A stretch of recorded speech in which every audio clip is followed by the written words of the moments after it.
orang yang banyak bersalawat kepada Nabi, insya Allah yang miskin bisa jadi kaya, yang susah bisa jadi bahagia, yang dihinakan bisa jadi mulia, yang sempit rezekinya bisa jadi lapang, yang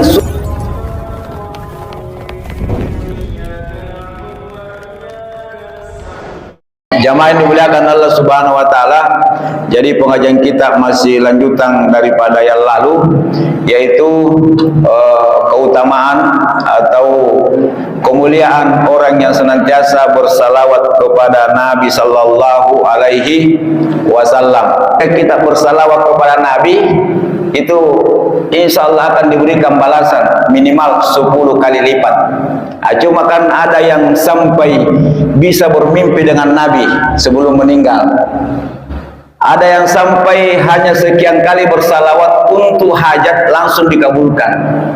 Ada yang sakit hanya sampai sekian salawatnya, jadi dia jadikan salawat itu wasilah, ya, tawassul dengan salawat supaya Allah sembuhkan.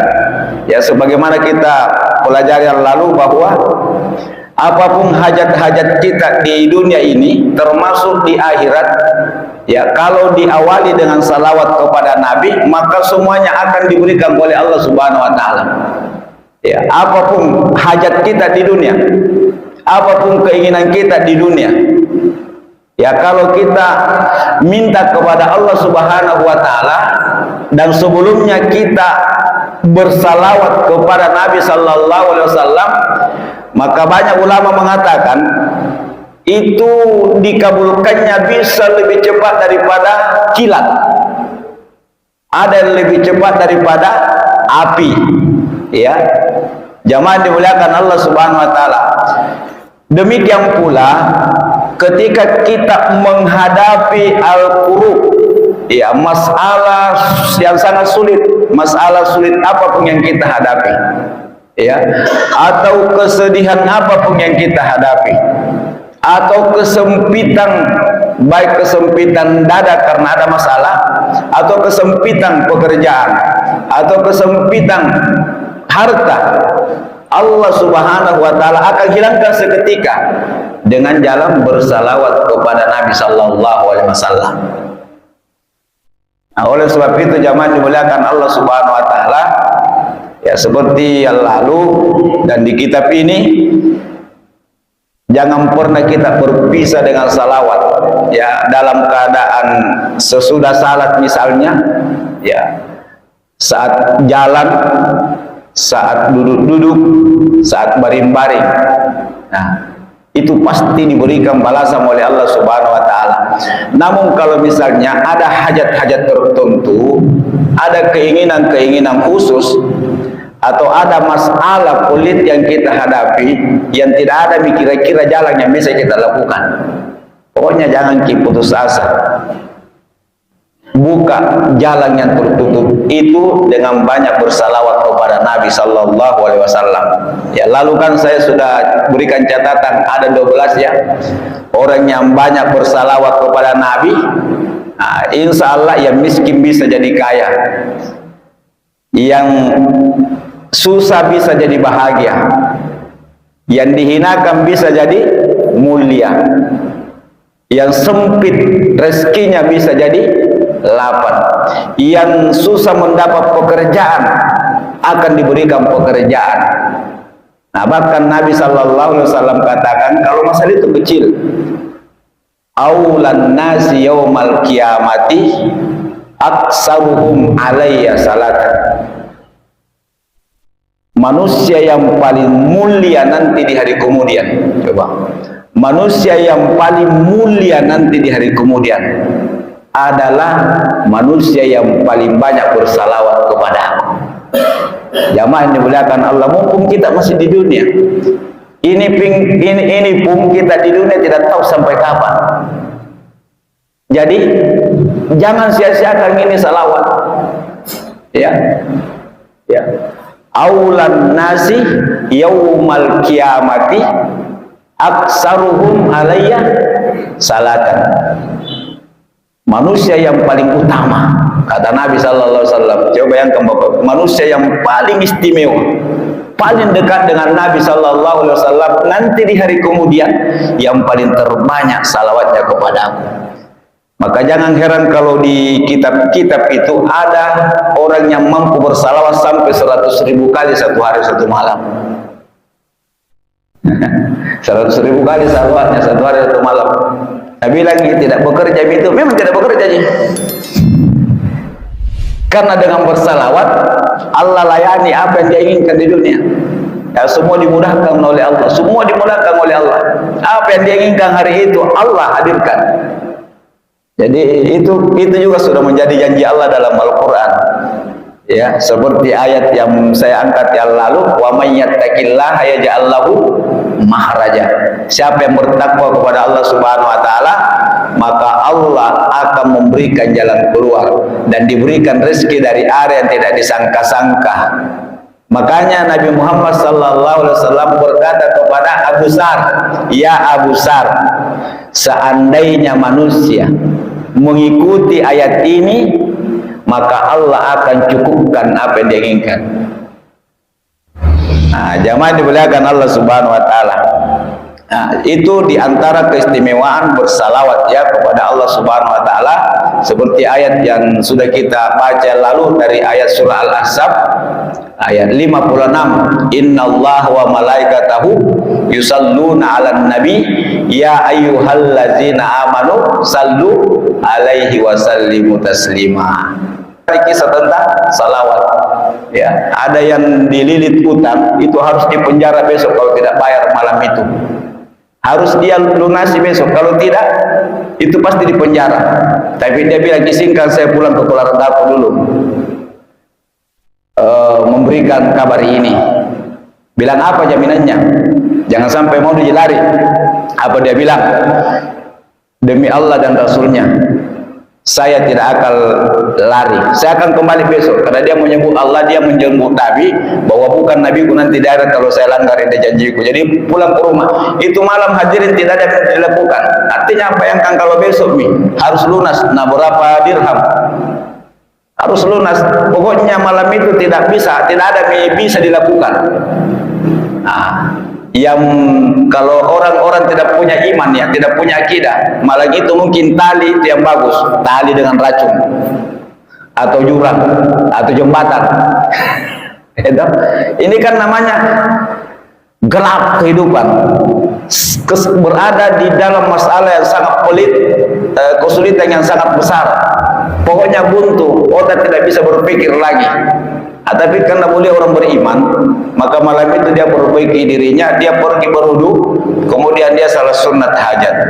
Ya, salah sunnah hajat, kemudian dia bersalawat. Jadi salawat di doanya, tidak ada doanya, tidak minta, cuma salawat. Ya Allah, saya mohon kepadamu semua dengan menyebut nama kekasihmu, dan tolong ya Allah sampaikan salawat ini kepadanya. Coba bersalawat, karena ngantuk tidur di situ terjatuh, dia tidak sadari dirinya tidur jatuh. Dalam suasana tidur itulah hadirin beliau bermimpi didatangi Nabi Muhammad sallallahu alaihi wasallam. Coba ini sudah karunia besar ini. Karena siapa yang pernah bermimpi dengan Nabi, maka itu semua keluarganya dijamin masuk surga. Semua keluarganya dijamin masuk surga. Kalau orang itu pernah bermimpi dengan Nabi. Makanya salah satu cara supaya kita bisa mengenal Nabi itu banyak membaca kisah-kisahnya, salawat-salawatnya. Kalaupun kita tidak sempat bermimpi, semoga dengan mengetahui khasiatnya, keutamaannya, dan kita mau mengamalkan, kita termasuk orang yang dimuliakan nanti di hari kemudian. Amin ya rabbal alamin. Nah, dia bermimpi bilang jangan berputus asa. Kamu jangan pernah berputus asa. Saya akan bersama dengan engkau. Kau datangi, jadi begini singkat cerita, kamu datangi rajamu, sampaikan saya kirim saya Nabi Muhammad mengirim salam kepada rajamu. Minta dia lunasi utangmu.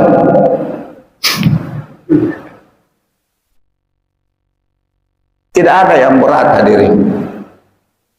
Yang punya dunia ini dari timur ke barat, utara selatan itu Allah. Cuma kesalahan kita itu masih sering menganggap bahwa sungai itu bisa mendatangkan ini sehingga dibawakan itu dulu. Ini yang merusak akidah. Sedikit-sedikit bawa lagi di pohon, disimpan di tiang tengah makanan. Tidak tahu apa disimpankan di situ pun nak baca. Tinggalkan yang begitu, itu kebiasaan orang tua yang tidak boleh pelihara, karena itu bertentangan. Jamaah dimuliakan Allah Subhanahu wa taala. Nah, subuh-subuh dia, setelah salat subuh dia ke istana. Ya, namanya orang-orang susah hadirin, ya ketat penjagaan. Tapi akhirnya bertemu dengan raja. Bilang, "Tuan, saya ini rakyatmu. Saya punya kebutuhan yang sangat mendesak." "Apa itu?" "Saya akan dipenjara hari ini." "Apa masalah?" "Saya punya utang." Jadi Rasulullah minta kepada tuan untuk membayarkan utang saya. Bajikin tuh kau ya. Rasulullah minta.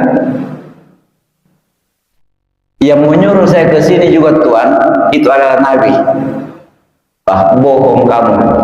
Hanya karena kamu ingin dibayarkan utangmu sehingga kamu menjual Nabi Muhammad. Bilang, "Tidak tuan." "Mana buktinya?" "Tuan itu orang saleh, tuan itu orang dermawan, tuan itu orang beriman, tuan itu punya amalan khusus. Setiap malam sekian puluh ribu. Tapi untuk malam ini tuan, itu amalanmu tidak sampai sekian, tidak sampai cukup, engkau tertidur."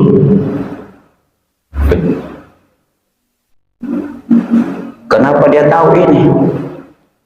Memang barusan malam ini saya tertidur di tempat zikir saya dan tidak sampai cukup seperti malam-malam yang lalu.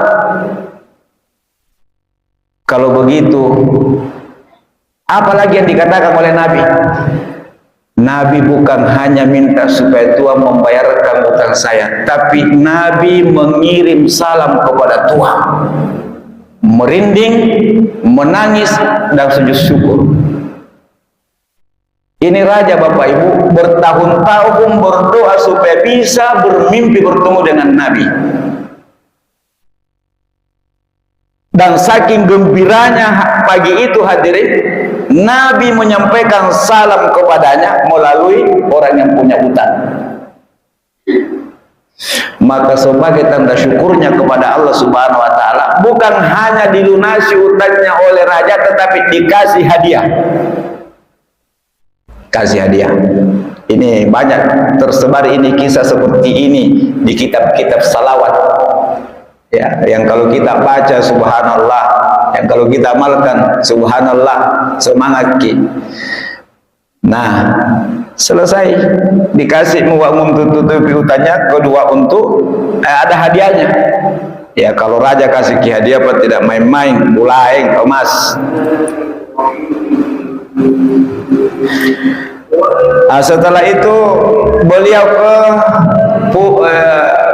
menemui hakim yang putuskan, bilang, "Saya datang ini tuan untuk membayar utang saya. Bagaimana caranya? Dari mana kau dapat uang?" Bilang, "Saya dikasih uang oleh raja." "Bisa-bisanya raja memberikan kamu uang?" "Nah, saat tadi malam saya bermimpi dengan Nabi." Langsung dipulus sama hakim. Jadi mimpi sama Nabi, orang itu dipulus sama hakim. Dan Tuhan, Nabi juga mengirim salam kepada Tuhan supaya saya jangan dipenjara. Langsung dilepas. Karena ada riwayat Pak. Orang ketika berada dalam tahanan, sekalipun kalau dia baca salawat sekian-sekian, maka dengan izin Allah dia bisa lepas secepat. Sedentaranya. Kemudian dia datangi lagi itu yang punya utang, ya tempat mau minjam. Heran juga, "Dari mana kamu dapat uang?" Bilang, "Alhamdulillah saya dikasih uang sama raja." "Kenapa bisa?" ya seperti ini, singkat cerita. Nabi mengirim salam kepada raja, Nabi mengirim salam kepada hakim, dan hakim itu sudah menyelesaikan, saya tidak di penjara. Dan juga Nabi mengirim salam kepada engkau. Juga memulutnya hadirin, apa dia katakan? Terima kasih, maka utangmu sama saya itu saya anggap lunas. Jadi tidak usah kau bayar. Jadi berapa dia dapat hadirin? Berkah salawat kepada Nabi sallallahu alaihi wasallam. Tidak dipenjara, tidak bayar utang, jadi double ki, dapat tumpah hadiah dari. Yang penting yakin kepada Allah. Innama amruhu iza arada syai'an ayaqulahu kum fayakun. Dan ada satu salawat hadirin yang lalu kan ada bentuk-bentuk salawat di, ya kalau kita bersalawat itu sebaiknya salawat yang diajarkan oleh Nabi. Itu diantaranya salawat, lapas salawat itu yang sahih hadirin, yang ringkas itu Allahumma salli wa sallim ala nabiyyina Muhammad. Allahumma salli wa sallim ala nabiyyina Muhammad. Jadi itu maksudnya sallu alaihi wasallim, karena kita diperintahkan dan ucapkan salam penghormatan, gitu makna wasallim. Jadi Allahumma salli wasallim ala nabiyina Muhammad. Itu yang ringkas. Ada lagi satu, sallallahu alaihi wasallam. Jadi masuk juga sallu alaihi, sallallahu alaihi wasallam. Tapi kalau kita mengucapkan sallallahu ala Muhammad itu sudah cukup, ya. Tapi yang tidak diperdebatkan oleh ahli Quran dan ahli hadis itu Allahumma salli wa sallim ala nabiyina Muhammad atau Allahumma salli wa sallim ala Muhammad. Dan itu sudah benar, Allahumma salli ala Muhammad. Nah, kemudian salawat Ibrahimiyah ini banyak sekali jenisnya, tetapi mirip-mirip semua. Yang kita baca dalam tahiyat itu Allahumma salli ala Muhammadin wa ala ali Muhammad kama sallaita ala Ibrahim wa ala ali Ibrahim. Allahumma barik ala Muhammadin wa ala ali Muhammad kama barakta ala Ibrahim wa ala ali Ibrahim innaka Hamidum Majid. Ada juga yang menggunakan Allahumma salli ala Sayyidina, menggunakan Sayyidina. Nah, ini terjadi dua ikhtilaf di sini. Ini diperbedakan. Ada yang membolehkan digunakan, ada yang membolehkan tidak. Apa ada yang mengatakan tidak? Kalau ini dasarnya itu ketika Nabi mengatakan ana Sayyidul Arabi, saya ini Sayyidnya. Nah, saya ini Sayyid, ya, penghulunya, pemimpinnya orang-orang Arab. Dasar itulah sehingga sebahagian ulama membolehkan menggunakan. Jadi ketika kita mengatakan Allahumma salli ala Muhammad, betul juga Allahumma salli ala Sayyidina Muhammad. Yang mungkin susah bertemu dengan Nabi yang tidak pernah menggunakan salah satunya. Yang tidak pernah menggunakan salah satunya ini, artinya tidak pernah melepaskan salawat kepada Nabi. Kemungkinan dia tidak ketemu dengan Nabi. Nah, zaman dimuliakan Allah Subhanahu wa taala.